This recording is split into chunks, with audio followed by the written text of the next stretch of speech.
I'm Camille, 30 years old, and last week my father called me crying, the first time in my entire life I'd ever heard him cry. 2 years ago, I called my parents in tears, having just received a stage 3 cancer diagnosis. My dad said one sentence that I will never forget. 6 months of chemotherapy, 36 trips to the hospital, not a single visit from my family. They were too busy planning my brother's wedding. Now my father needs me. And my answer was exactly 4 words. Before I continue, if you end up liking this story, please take a moment to like and subscribe, but only if you genuinely connect with it. Drop a comment letting me know where you're watching from and what time it is there. Now, let me take you back 2 years, to the day I got the call from my doctor.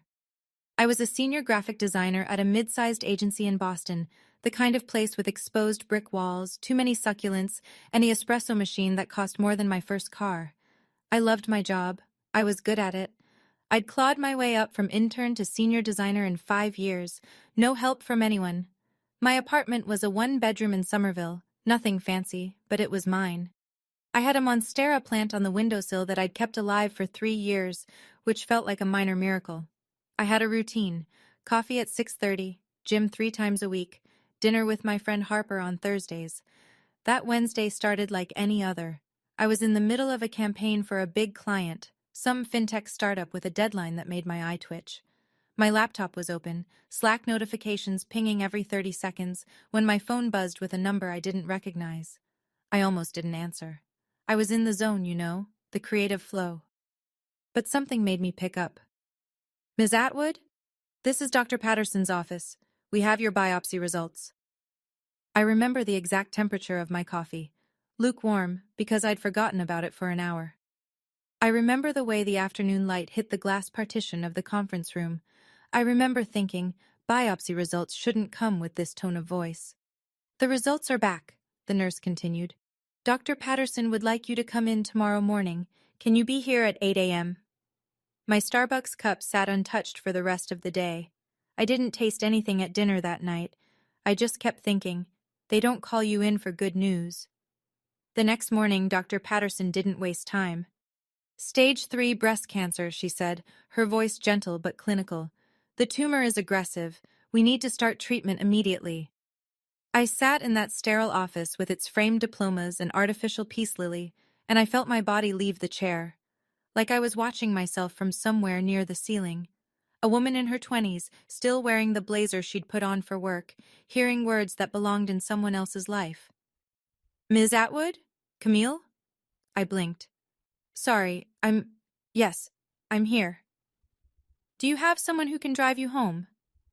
I thought about calling Harper, but it was barely 9 a.m. and she had a shift at the hospital.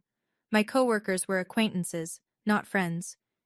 And then, without thinking, I said, I'll call my dad. Here's what you need to understand about my family. My father, Richard Atwood, was the kind of man who believed his word was law. Not in a cartoon villain way, in that quiet, immovable way that makes everyone around him adjust their lives to accommodate his opinions. When I was growing up, we didn't argue with Dad. We didn't question Dad. We just did what Dad said. And despite everything, despite the years of feeling second best, I still reached for him in that moment. Because that's what daughters do, isn't it? When the world falls apart, you call your father. I walked out of the oncologist's office, found a bench in the hallway, and pulled out my phone. My hands were shaking so badly it took 3 tries to tap his contact. The phone rang twice before he picked up. Camille? What is it? I'm in the middle of something. I should back up. Let me explain the Atwood family hierarchy. My brother Derek is 2 years younger than me, but you'd never know it by the way our parents treated us. Derek was the sun. I was background radiation. Derek got a full ride to Boston College, not because he earned a scholarship, but because Dad wrote the check without blinking. I got told that girls don't need expensive degrees, and took out $87,000 in student loans for a state school. When Derek got his first job, Dad threw a party. When I got promoted to senior designer, Mom texted me a thumbs-up emoji. Derek had just gotten engaged to Megan, a perfectly pleasant woman with perfectly highlighted hair and a perfectly boring job in HR. The wedding was set for October, 4 months away, and it had consumed my family like a black hole consuming light. Every conversation was about the wedding. Every family dinner was wedding planning. My mother had a Pinterest board with 847 pins. "Dad," I said into the phone, my voice cracking, "I just came from the doctor. I have cancer. Stage 3. Silence. I waited. I could hear him breathing. Somewhere in the background, I heard my mother's voice asking who was calling. "Dad, did you hear me?" More silence. Then, "I need to tell you something," he finally said. "About that doctor's appointment. We're going to need to talk about this later." But he didn't say later. He said something else. Around that time, I started keeping screenshots of our text conversations. I told myself it was just to remember things. Chemo brain is real, and I was terrified of forgetting important details. But maybe part of me already knew I'd need proof someday. "Dad, I have cancer," I repeated, slower this time, like maybe he hadn't understood. "The doctor says it's stage 3. I need to start chemotherapy right away. I'm really scared." I was crying now, tears streaming down my face in that hospital hallway. A nurse walked by and gave me a pitying look.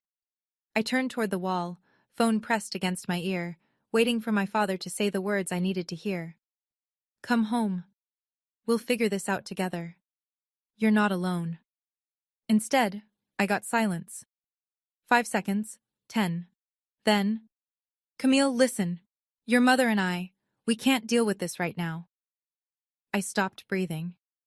"Your brother is planning his wedding. Do you understand? The wedding is in 4 months and there's so much to do.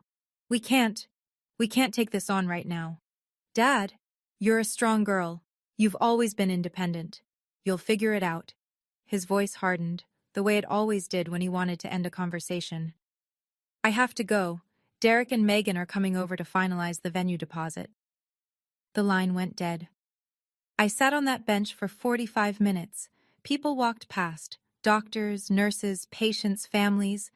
Nobody stopped. I was just another person in a hallway, having the kind of day that splits your life into before and after. I wanted to call back. I wanted to scream, "Your daughter might be dying." I wanted to say, "A wedding is one day. Cancer is every day for the rest of whatever time I have left." But I didn't say anything. I just screenshot the call log, 8:47 a.m., duration 2 minutes 31 seconds, and added it to a folder I titled Family. That was the last time I called my father for 2 years. The first day of chemotherapy, I drove myself to the hospital.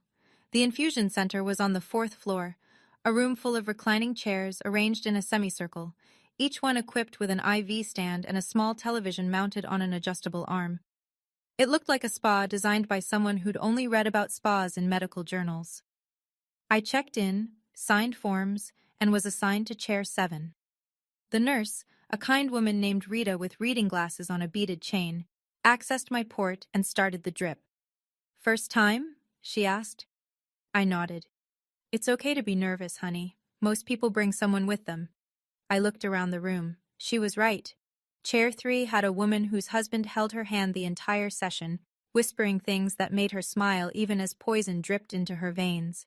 Chair 5 had a teenager whose mother sat beside him, reading aloud from Harry Potter. Chair 9 had an elderly man whose daughter had brought homemade soup in a thermos. Chair 7 had me. Just me. I texted my mother. "Starting chemo today. I'm scared." She replied 6 hours later, after I was already home, curled up on my bathroom floor with nausea I wasn't prepared for. "Hang in there, sweetie. Mom's at the florist with Megan, picking centerpieces. Peonies or roses, what do you think?" I stared at that message for a long time. Then I screenshot it, added it to the folder, and typed back, "Roses are nice."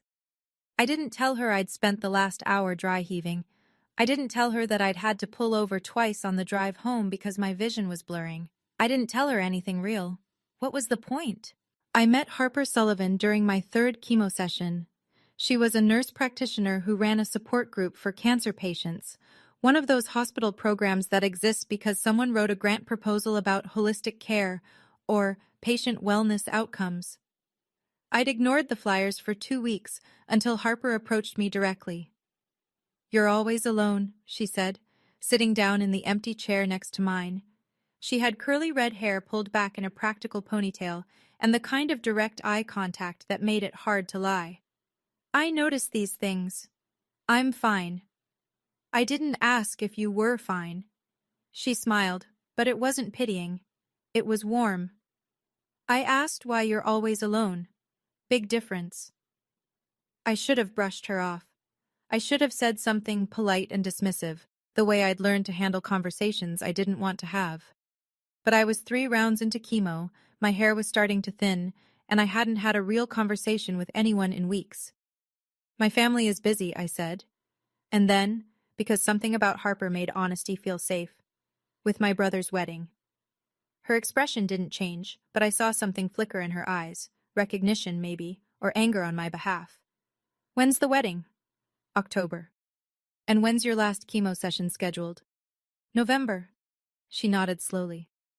You know, we keep visitor logs at this hospital. Every patient, every visit, who came to see them and when. It's mostly for security, but some people request copies later, for their records, for their memories.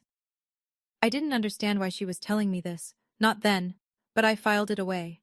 And 3 days later, I requested my first copy. Derek's wedding was scheduled for October 15th. I was between chemo cycles, the brief window where I felt almost human, where the nausea had faded but the exhaustion hadn't fully set in. I wasn't planning to go. I hadn't been asked to be in the wedding party, not even as a reader or a candlelighter. But I thought maybe I'd show up, sit in the back, see my family. Then my father called. One of his rare calls. Camille, about the wedding, he started. Your mother and I have been talking. Hope flickered in my chest. Stupid, stubborn hope. We think it's best if you don't attend. The hope died. You understand, he continued, as if he were explaining something obvious to a child. You look unwell. You've lost weight. Your hair. He cleared his throat. It's Derek's special day. We don't want anything to overshadow it. Anything meaning me. Overshadow meaning remind everyone that his daughter was fighting for her life while they celebrated centerpieces and seating charts. I understand, I said, and I did. I understood exactly what kind of family I had. The wedding happened without me. I saw the photos on Facebook. My mother's post got 247 likes, while I lay in bed recovering from round 4. My father in his Brooks Brothers suit beaming. My mother in champagne silk, dabbing her eyes. Derek and Megan, golden and glowing, surrounded by 150 guests who had no idea the groom's sister existed. The caption read, "The happiest day of our family's life." I screenshot it, added it to the folder. Then I closed Facebook and didn't open it again for 6 months. Some things you don't need to see twice. 3 weeks after the wedding, the medical bills started arriving. My insurance covered a lot, thank God for my company's PPO plan, but a lot isn't the same as everything. After deductibles, copays, and the medications my plan considered non-formulary, I was looking at $47,000. $47,000 I didn't have. I sold my car. I canceled every subscription. I stopped buying groceries that weren't on sale, and when that still wasn't enough, I did something I'd sworn I'd never do again. I asked my father for help. Dad, I'm in trouble. The medical bills are more than I can handle. Could I borrow some money? I'll pay it back. I stared at that text for 20 minutes before sending it. My finger hovered over the button like it was a detonator. But I was desperate, and desperation makes you forget your pride. His response came 2 hours later. Your mother and I just finished paying for Derek's wedding. We don't have extra right now. Have you looked into a personal loan? Your credit should be good enough. I read it 3 times waiting for a follow-up. A sorry, or an I wish we could help, or even a we love you. Nothing came. $47,000. That was the price of my survival. And my family, who had just spent $80,000 on a wedding for my brother, as Derek had proudly mentioned to relatives, couldn't spare a dime. I screenshot the conversation. I added it to the folder. Then I applied for a personal loan with a 14% interest rate, because what other choice did I have? I'd be paying it off for years, but I'd be alive to do it. At least, I hoped I would be. The worst night came after round 4. My oncologist had warned me The cumulative effects of chemo build up, each round harder than the last. But nothing prepares you for lying on your bathroom floor at 2 a.m., shaking so hard your teeth chatter, while your body tries to reject every cell it contains. I lost my hair that night. Not gradually, the way it had been going, strand by strand, handful by handful, but all at once. I woke up to a pillow covered in blonde, the hair I'd had since birth, the hair my mother used to braid when I was small. I crawled to the toilet and vomited until there was nothing left. Then I kept vomiting anyway. At 2:47 a.m., I called my mother. The phone rang 8 times before going to voicemail. I called again. Voicemail. Again. Voicemail. At 3:15 a.m., I texted Harper. I think I need help. She showed up at my apartment 40 minutes later, still in scrubs from a late shift. She didn't say anything, just sat with me on the bathroom floor, held back what was left of my hair, and stayed until the sun came up. My mother called back at 10:23 a.m. Sweetie, you called last night? I had my phone on silent. Megan and I were at the spa. Post-wedding stress relief. You know how it is. A pause. What did you need? I looked at Harper, who was making me tea in my tiny kitchen. Then I looked at the bald patches on my head in the bathroom mirror. Nothing, Mom, it was nothing. Oh, good. Well, call any time. Love you. She hung up before I could respond. I screenshot the call log, and I understood, finally, what family meant. I know a lot of you watching might have been through something similar, abandoned by the people who were supposed to love you when you needed them most. If you're nodding right now, drop a "me too" in the comments. You're not alone. And if you're wondering what happened when my father finally needed me, keep watching. Because what comes next, I promise you won't see coming. But first, let me tell you how I survived. 2 years later, I was cancer-free. The day Dr. Patterson told me, "No evidence of disease, Camille. You did it." I walked out of her office and cried in the parking garage for an hour. Not sad tears, not even happy tears exactly. Just release. 2 years of holding my breath, and finally, I could exhale. A lot had changed in those 2 years. I'd been promoted to art director. Turns out, staring down your own mortality gives you a clarity that corporate America respects. My boss, Victor Reeves, had kept my position open during treatment, had let me work remotely when I could manage it, had never once made me feel like a burden. "You're talented," he said simply when I thanked him. Talent is worth waiting for. I'd moved too, sold my little Somerville apartment and bought a condo in Beacon Hill. Nothing huge, but it had a window that overlooked the Charles River and enough space for my monstera, which had somehow survived everything I had. I bought myself a navy cashmere scarf to celebrate my 1-year remission. It was the most expensive thing I'd ever owned that wasn't a medical bill. Harper and I were still close, closer than ever. We had dinner every Thursday just like before, but now she felt less like a friend and more like a sister. The sister I'd always wanted. My family? I hadn't seen them in 2 years. We exchanged the bare minimum, a Happy New Year text, a birthday emoji. Nothing real, nothing that mattered. I'd made peace with it, or at least, I'd made a fragile truce. I had a life now, a good life, a life I'd built myself, from the ground up. And then my father called. It was a Thursday evening. I was making dinner, salmon with roasted vegetables, because I'd learned to actually cook during chemo when I needed to control exactly what I ate, when my phone lit up with a name I hadn't seen in years. Dad. I stared at it. The salmon sizzled in the pan. The phone kept buzzing. My first instinct was to let it go to voicemail, the way I'd learned to let a lot of things go. But something, curiosity maybe, or the masochistic part of me that still wanted to believe, made me answer. "Hello? Camille?" His voice was different, thin, uncertain. My father had never sounded uncertain in his life. "I need to see you. Not how are you. Not it's been too long. Not I'm sorry I abandoned you when you had cancer. Just I need." "What's going on, Dad?" A long pause. In the background, I heard my mother's voice, muffled, asking something I couldn't make out. "I've been diagnosed with something." Another pause. "Parkinson's disease. Early stage, they say, but..." He trailed off. I stood in my kitchen, phone pressed to my ear, waiting for him to continue. The salmon was starting to burn. I didn't move. I need my family around me right now, he finally said. There's a dinner Sunday at the house. Your mother, Derek, and Megan. I want you there. We need to discuss the future. The future. As if I hadn't spent 2 years building a future without him. Okay, I heard myself say. I'll be there. After I hung up, I realized something. In that entire conversation, the first real conversation we'd had in 2 years, he never once asked if I was okay. He didn't even know if I'd survived. I spent the next 2 days oscillating between dread and a dark kind of curiosity. Parkinson's disease. I looked it up because that's what I do now. I research. Early-stage Parkinson's isn't a death sentence.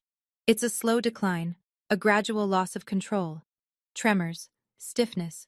Eventually, difficulty walking, talking, swallowing. It requires long-term care. It requires patience. It requires someone willing to put their life on hold. And suddenly, I understood why my father had called. Not because he missed me, not because he regretted what he'd done, because he needed something, and I was the logical choice. The daughter without a husband, the daughter without children, the daughter who had always been expected to sacrifice. I called Harper that night. You're going? She asked, her voice careful. I need to know what they want, and I need them to look me in the eye when they ask for it. Cam, I'm not going to let them manipulate me, not anymore. I touched the cashmere scarf hanging by my door, my reminder of everything I'd survived. But I need to face them. Does that make sense? Harper was quiet for a moment. Then, you know that folder you've been keeping? The screenshots? The visitor logs? Yeah. Bring it, just in case. I could hear her choosing her words carefully. Not to use, but to remind yourself of the truth, if they try to rewrite it. I hadn't opened that folder in months, but that night I sat on my bed and scrolled through 2 years of evidence. The texts, the call logs, the hospital visitor records with my name at the top and an empty column where visitors should have been. My family's love story, told in documentation. Sunday arrived too quickly. I dressed carefully, not to impress, but to armor. Black slacks, a cream silk blouse, the cashmere scarf draped over my shoulders. I looked successful. I looked healthy. I looked like someone who had built a life without them. Harper texted me before I left. Remember, you don't owe them anything, not a single thing. The drive to Newton took 40 minutes. My parents' house was exactly as I remembered. A white colonial with black shutters, 3 stories, 5 bedrooms, a lawn so manicured it looked artificial. The house I'd grown up in but never belonged to. The house where I'd learned that love came with conditions. I sat in my car for 5 minutes, watching the warm light spill from the dining room windows. I could see figures moving inside.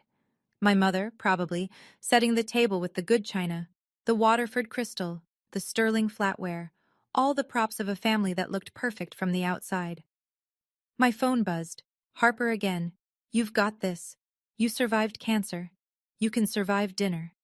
She was right. I'd faced down death. What was a family meal compared to that? I grabbed my purse, inside it my phone with the folder that contained everything, and walked up the brick pathway to the front door. The doorbell chimed the same 3 notes. It had my whole life. My mother answered, her face arranged in an expression I couldn't quite read. Joy? Relief? Guilt? Camille. She pulled me into a hug before I could react.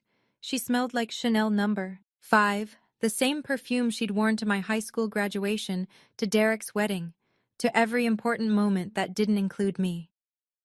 You look wonderful. Come in, come in. I stepped inside and braced myself. The dining room hadn't changed in 2 years, or maybe 20. The mahogany table that sat 12, even when there were only 5 of us. The crystal chandelier that my grandmother had brought over from Ireland, or so the story went. The family photos on the wall, arranged chronologically, stopping abruptly around my 18th birthday. I noticed that detail for the first time. The photo timeline. There was Derek's college graduation, Derek's engagement party, Derek's wedding. But me? I was frozen at 18, awkward in a prom dress, smiling at a camera that didn't care. Camille! Derek stood from his seat, ever the golden boy, approaching me with arms spread wide. Behind him, Megan remained seated, one hand resting on her belly. 5 months pregnant, I'd heard through the grapevine. The next generation of Atwood favoritism already in development. Derek. I accepted his hug stiffly. He felt bulkier than I remembered, the softness of a man who didn't have to fight for anything. You look great, really great. His eyes flicked to my hair. Grown back, finally, though shorter than before. He had the decency not to mention it. And then I saw my father. He sat at the head of the table where he'd always sat. But something was different. He looked smaller, older. His left hand trembled slightly against the white tablecloth, a tremor he was trying to hide but couldn't. His eyes, when they met mine, held something I'd never seen before. Fear. Sit down, Camille. His voice was still commanding, but frayed at the edges. We have a lot to discuss. I took the seat across from Derek, my back straight, my purse beside me on the floor. Inside it, my phone waited. The trap was set. I just wasn't sure yet who it was set for.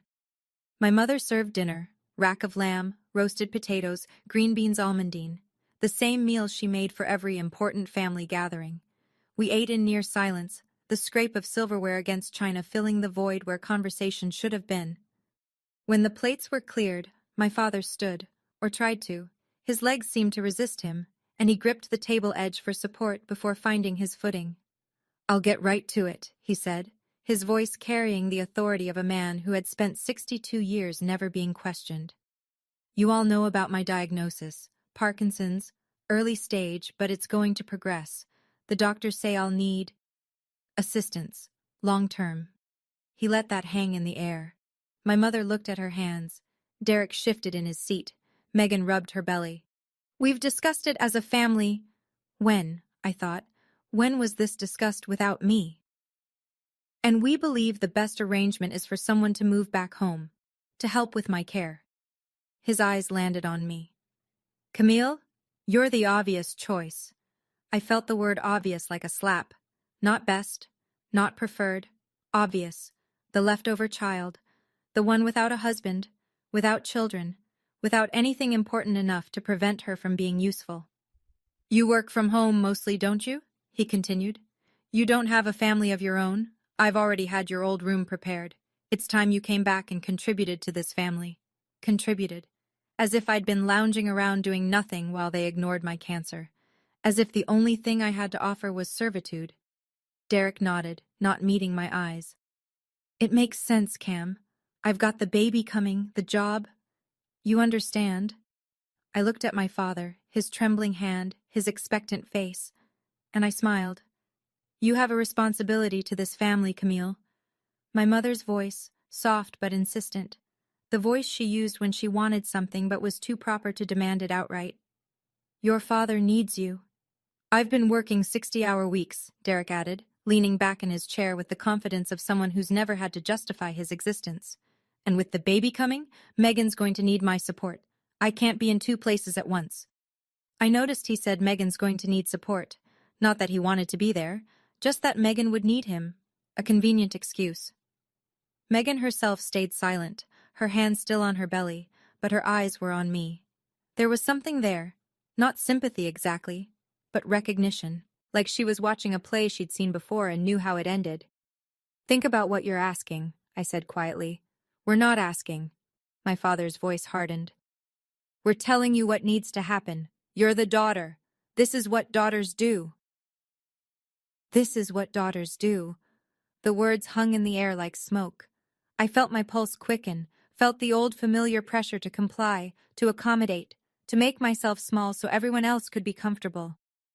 But that Camille was dead. She had died on a bathroom floor 2 years ago, alone, with a phone full of ignored messages and a family that couldn't be bothered to show up. Before I answer, I said, my voice steady despite the pounding in my chest, I want to ask you something, Dad. He looked surprised. People didn't ask Richard Atwood questions, they just answered his. When was the last time you asked how I was doing? Silence. When was the last time, I continued, you asked if I was even still alive? The silence stretched. My mother's smile had frozen. Derek was suddenly very interested in his water glass. Even Megan leaned back slightly, as if distancing herself from whatever was about to happen.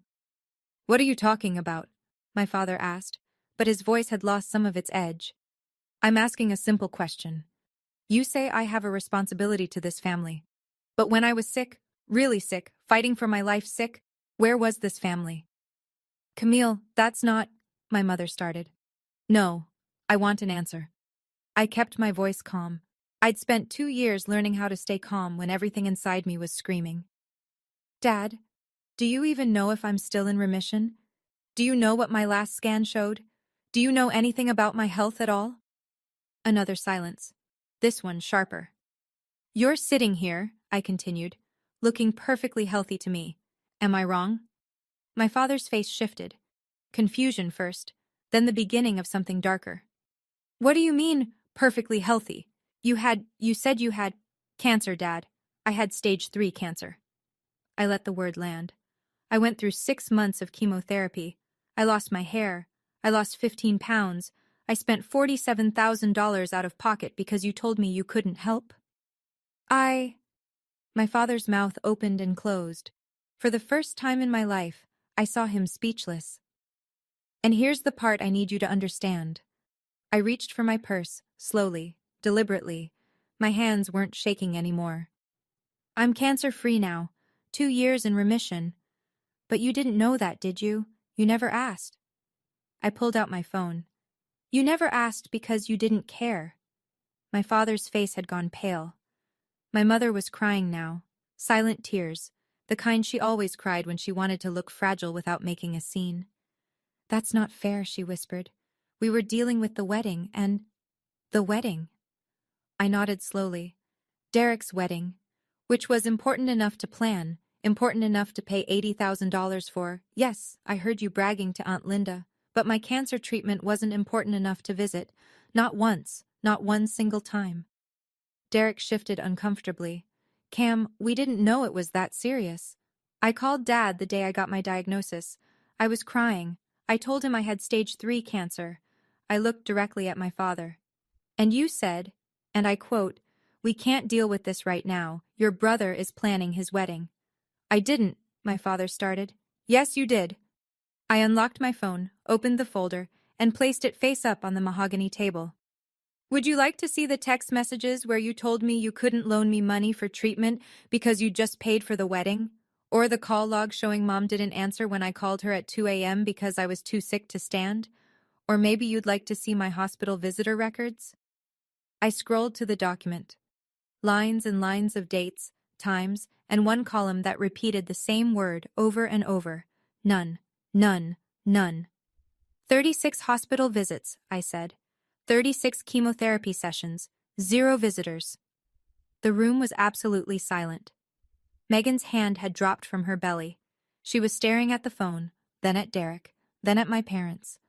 Something had shifted in her expression. My mother reached for the phone, then drew her hand back. "I didn't," she started. But there was nothing left to say. I slid the phone toward the center of the table. The screen glowed in the soft chandelier light, displaying my hospital visitor log, a document I'd requested 3 times over 2 years, each time hoping the next page would show a familiar name, and each time being met with emptiness. "You can look," I said. "All of you. I'm not hiding anything." My mother was the first to reach for it. Her hands trembled as she scrolled through. Months of entries, dates stamped in institutional font, my name at the top like a patient ID number, and that devastating column, visitors, none, none, none. "I don't understand," she whispered. "Why didn't you tell us how serious—" "I did tell you." I pulled up the screenshots. Here's where I texted you my chemo schedule, and here's where you replied asking about roses versus peonies. Here's where I asked Dad for money, and he told me to get a loan. Here's where I called you 23 times over 6 months, and you answered, twice. Derek grabbed the phone from my mother, scrolling through the evidence. His face had gone a grayish color I'd never seen before. Megan leaned over his shoulder, reading, her jaw tight. "This is—" Derek shook his head. "This can't be right." "It's right." I took a breath. "Every screenshot is time-stamped. Every visitor log is official hospital documentation. This isn't my opinion, Derek. This is what happened. This is what all of you did. I looked at my father. He hadn't moved. His trembling hand was pressed flat against the table, as if he were trying to steady himself against something more than Parkinson's. I don't need anyone to apologize, I said quietly. I just need you to remember this. Remember it when you ask me what I'm going to do next. If you're thinking I was too prepared for this, you're right. I was. Because when you've been betrayed by the people who were supposed to protect you, you learn to protect yourself. You learn to keep receipts. You learn that feelings can be denied, but documents can't. Hit that like button if you believe that sometimes the truth is the only weapon you need. And stay with me, because my 4 words are coming. The silence that followed was the loudest sound I'd ever heard.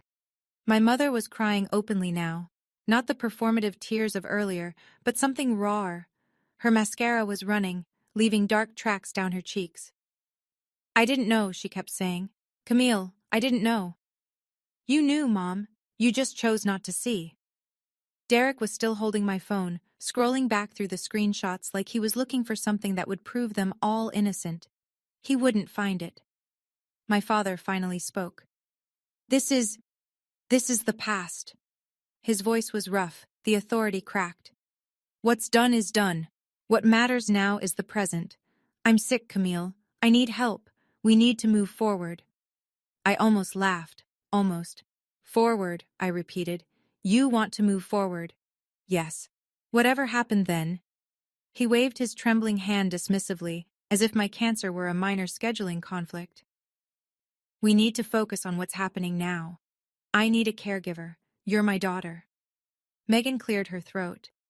It was the first sound she'd made in 20 minutes. Richard, she said, her voice carefully neutral, did you know about any of this? The hospital visits? The money she asked for? My father didn't answer. He knew. The words came from Derek, quiet and horrified. He was looking at a screenshot, the one where my father had told me to get a loan.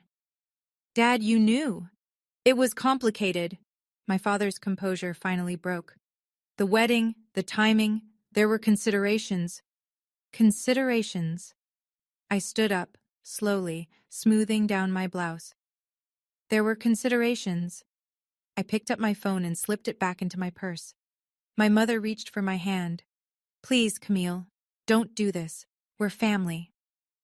And there it was. The magic word, family. Family, I said, letting the word hang between us. Let me tell you what family means, Mom. I didn't raise my voice.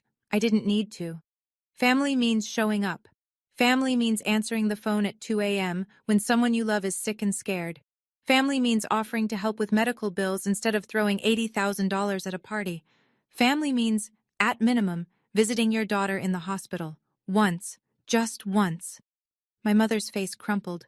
Derek had the decency to look at the floor. I spent 6 months fighting for my life, I continued. 6 months of poison dripping into my veins. 6 months of vomiting and hair loss and terror.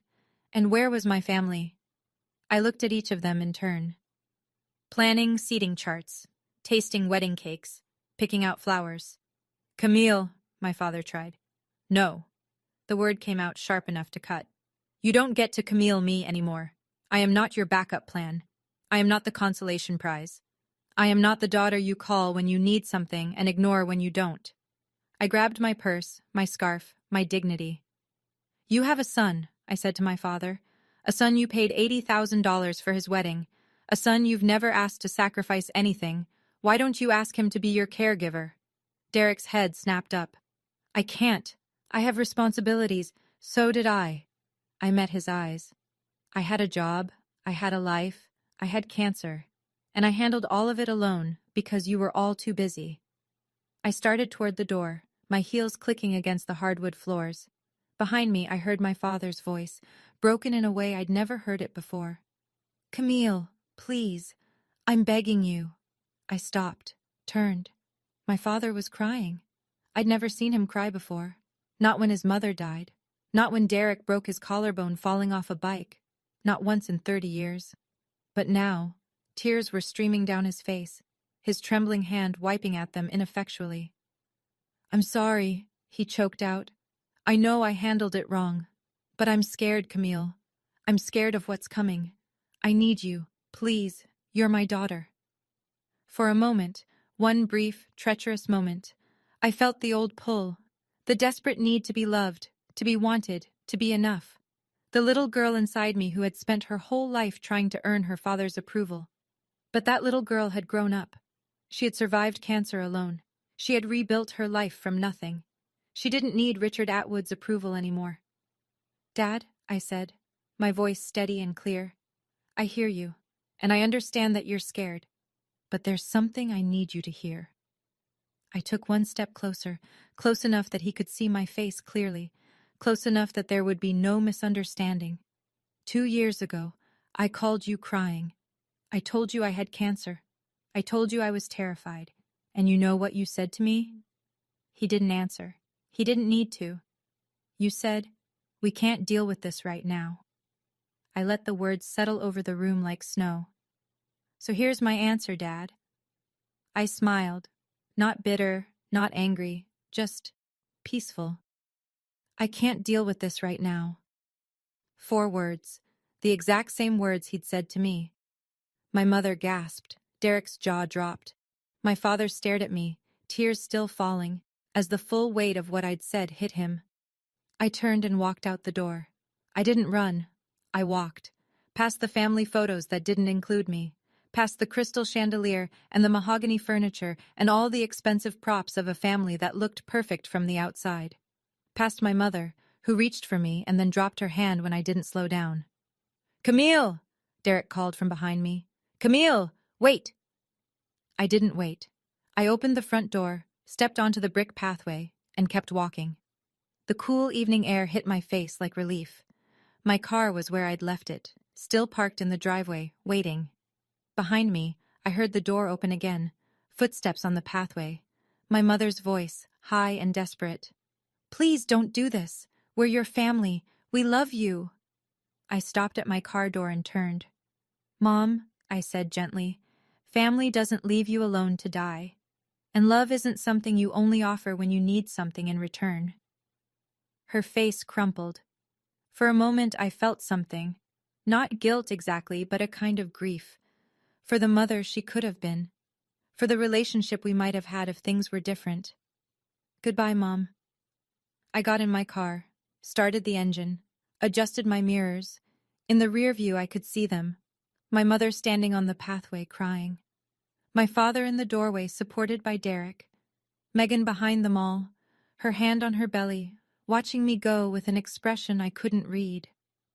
I pulled out of the driveway, onto the tree-lined street, and I didn't look back.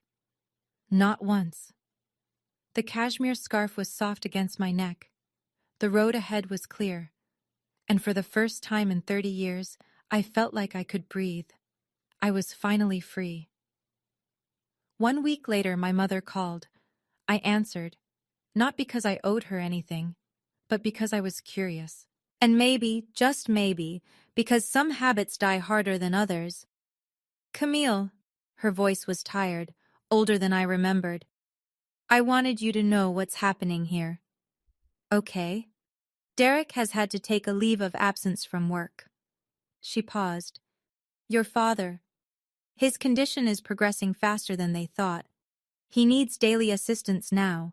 Meals, medication reminders, help getting dressed." I listened without commenting. "Derek is doing it. He didn't have a choice. With Megan pregnant, they couldn't afford a full-time caregiver, and your father refused to consider a nursing home." Another pause. "Derek missed an important project. His supervisor wasn't happy. There's talk that he might be passed over for the promotion he was expecting." I thought about Derek, golden boy Derek, who had never been asked to sacrifice anything.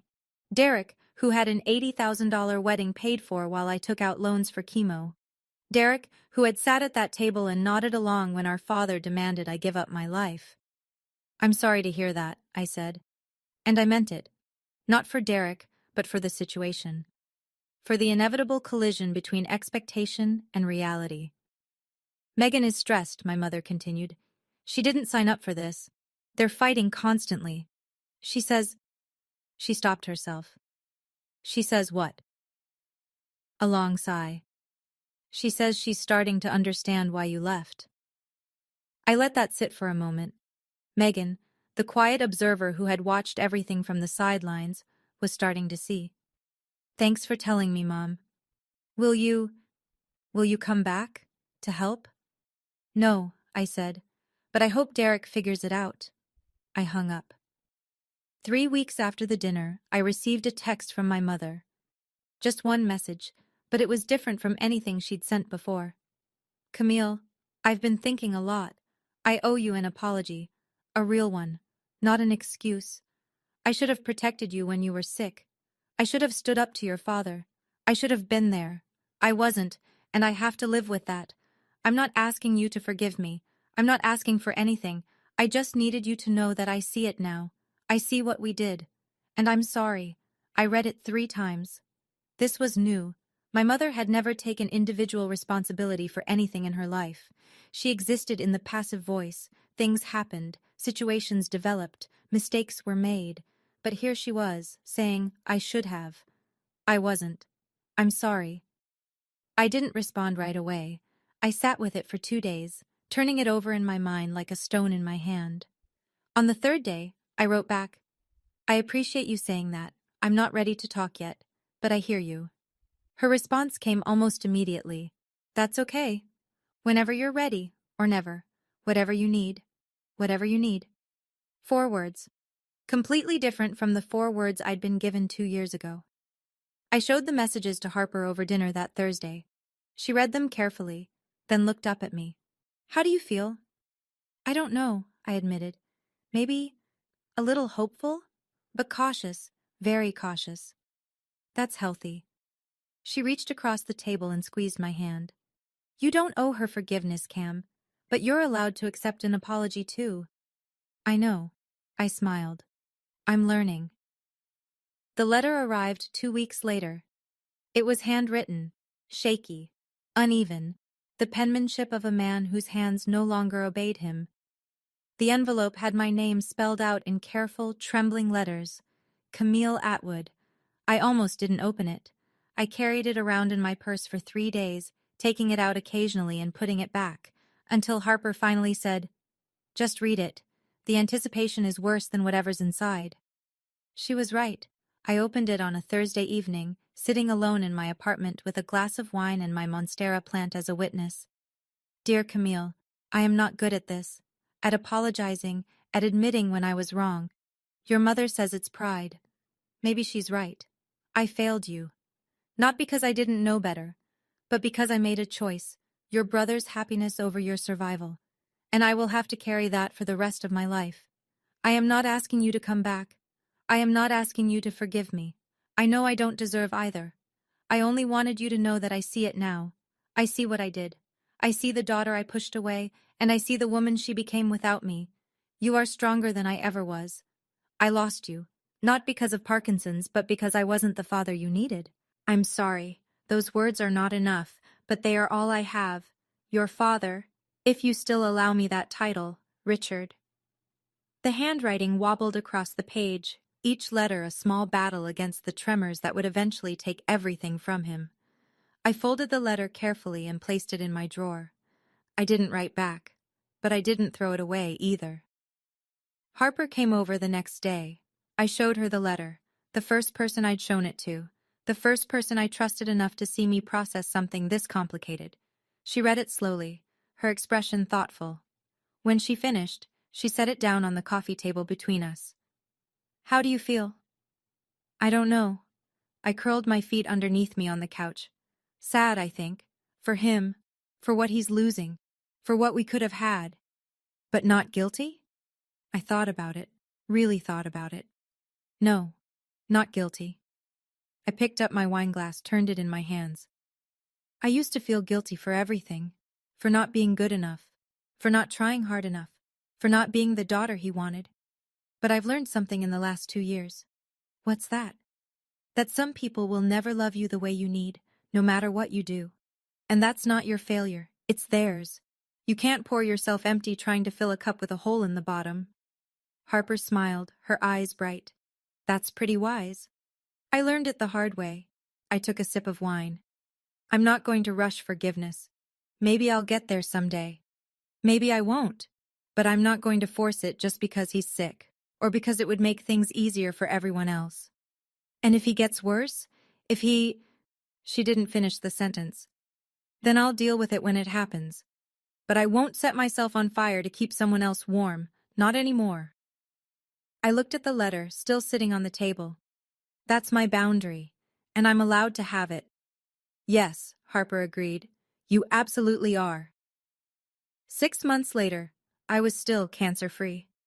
Dr. Patterson had used the word thriving at my last checkup, which seemed too optimistic for someone like me, someone who had learned to brace for impact. But maybe she was right. Maybe I was thriving. I'd been promoted again. Creative director now, with an office that had a window overlooking the Boston skyline. My Monstera plant had made the journey with me, thriving in the better light. I'd hired 2 junior designers and discovered that I actually loved mentoring people, guiding them through the challenges I'd faced alone. I was dating someone. His name was James, and he was a high school history teacher with kind eyes and a terrible sense of humor. He knew about my cancer, about my family, about all the ways I'd been broken and rebuilt. He didn't try to fix me. He just showed up, consistently, the way people who love you are supposed to. Harper and I still had dinner every Thursday. She'd started dating someone too, a surgeon from her hospital, a woman named Elena who laughed at all of Harper's bad jokes. We were building a life, all of us, together. The family we chose. My mother texted me every few weeks. Short messages, mostly. Thinking of you. Hope you're well. I responded sometimes. Not always. We weren't close, and maybe we never would be. But we were something. A work in progress. My father's Parkinson's had progressed. He'd finally agreed to a part-time caregiver, paid for out of the retirement fund he'd been hoarding. Derek visited twice a week now. Duty, I assumed, not love. But maybe that's all some families have. I hadn't seen them since that dinner. I wasn't sure I ever would again, and I was okay with that. If you're watching this, if you've made it this far, I want to talk to you directly. Maybe you're in the position I was 2 years ago. Maybe you're lying in a hospital bed, or sitting in a waiting room, or crying in a stairwell because the people who were supposed to love you have made it very clear that you're not their priority. Maybe you're wondering if it's your fault. If you were different, better, easier, less needy, they would show up for you. I spent 28 years believing that. And then I got cancer and I learned the truth. Some people will not show up no matter what you do. You could be dying, literally dying, and they would still find something more important. That's not a reflection of your worth. That's a reflection of theirs. Here's what I want you to know. You are allowed to set boundaries. You are allowed to protect yourself. You are allowed to say no to people who only reach out when they need something.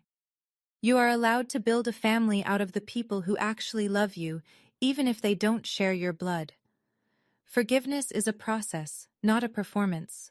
You don't have to forgive on anyone's timeline but your own. And if you never forgive, that's your right too.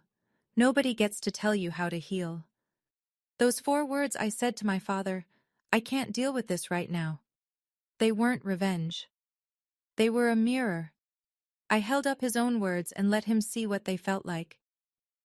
Sometimes that's the most powerful thing you can do. Tell the truth. And sometimes the truth sets you free. I'm sitting in a coffee shop as I finish this story. My favorite spot, the one with the good lattes and the big windows overlooking the street. It's a Thursday afternoon. Harper will be here in an hour for our weekly dinner. My phone is in my pocket. Inside it, there's still a folder called Family. All those screenshots and visitor logs and evidence of the worst time in my life. I don't look at it much anymore, but I keep it, just in case. Outside, the city is moving. People walking, cars honking, life happening. I'm part of it now, not watching from a hospital bed or hiding in a bathroom, but really living. 4 words changed everything, not because they were clever or cruel or even satisfying, but because they were true. I'm Camille, 30 years old, cancer survivor, And I've learned something that took me way too long to understand. Family isn't blood. Family is who shows up when you need them most. And sometimes, the most loving thing you can do for yourself is walk away from people who never loved you back. Thanks for listening. Take care of yourself. Really, I mean it. If this story resonated with you, here are the lessons I carry with me every day. 1. You don't owe anyone your sacrifice if they weren't there when you needed them. 2. Keeping records isn't about revenge. It's about protecting your own truth when others try to rewrite it. 3. Boundaries aren't selfish. They're self-respect. If you're still here, thank you. That means more than you know. Hit subscribe if you want to hear more stories like this one. Drop a comment and tell me, have you ever had to set a boundary with family? What happened? And if you want more, check the description. There's another story waiting for you there. Until next time, take care of yourself.